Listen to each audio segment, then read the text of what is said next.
We're going to begin this morning with new details about Ottawa's airlift of Canadians stranded on board the Diamond Princess. That is the cruise ship in Yokohama, Japan, that's been quarantined now for the past 2 weeks with the biggest coronavirus outbreak outside mainland China.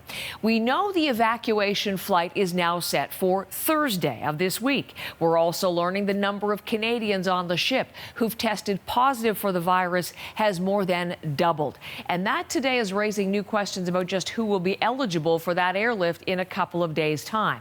Right now, here's what we know.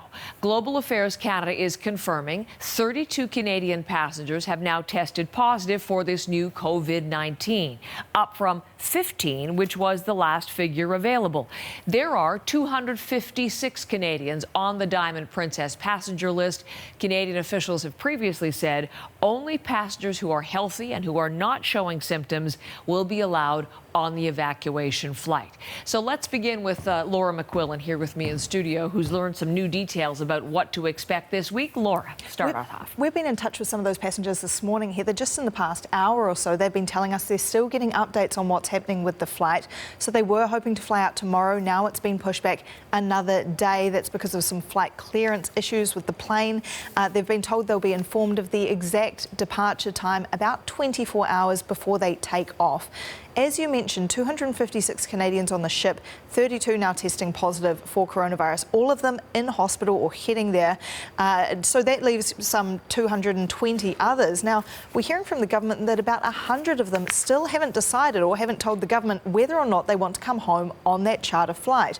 Others, in the meantime, can't wait, including Alan and Diane Chow. They set up a Twitter account just to share what's been going on inside their cabin on the ship. We can show you a tweet from them this morning as well. They say they just heard the crushing news that the flight out of Japan is delayed. They're not sure what's going on and when this plane will arrive. Well, now we can tell them hopefully Thursday, but they just cannot wait to get out.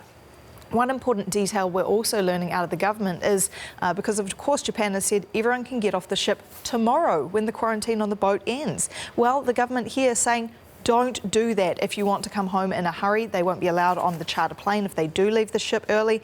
And also a warning that the Public Health Agency has powers under the Quarantine Act to require those people to still be quarantined for another 14 days if they do try and come home.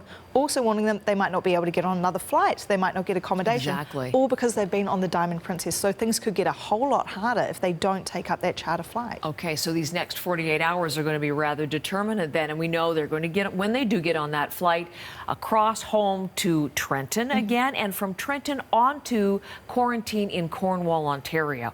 Now, for people in Cornwall, it's really interesting. We've been hearing there's been quite a bit of confusion. They think some misinformation. What's been the reaction in that community?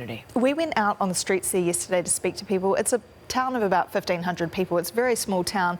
News travels fast, but we were hearing a mix of concern, but also a lot of compassion from people there. They're happy to welcome those passengers off the Diamond Princess as well. Here's that mix of views that we heard. If somebody's sick, you got to shelter them, don't you think? How can we 100% guarantee they're not going to be sick? So coming here, because I have a daughter, getting infected. They're going to have some concerns because of the disease, but then, these are Canadians that need a place to, to be. So kind of conflicted either way there.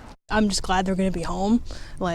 Being stuck away from home for a really long time can do a lot to your mental health. So just the fact that they're going to be home is going to be nice.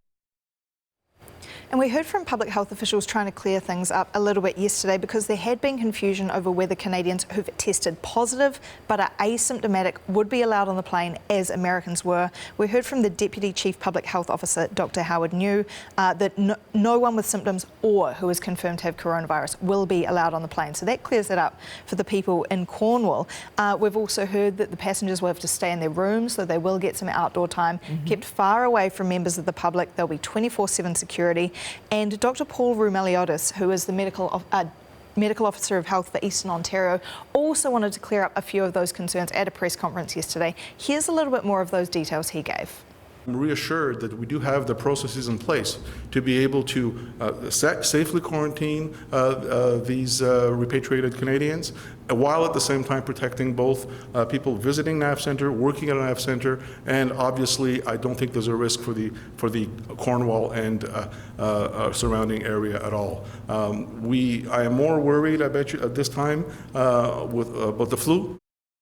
And that's something we've heard a few times now. So health officials really want to reassure people in Cornwall there's a very low risk that this contained group could spread coronavirus, if they even indeed had it, because they will be screened. Exactly. All right, you're going to stay in touch with some of the people who are on that ship today, bring us new information. 32 Canadians now testing positive, more than 450 overall on board that ship, the Diamond Princess. Thank you very much, Laura McQuillan.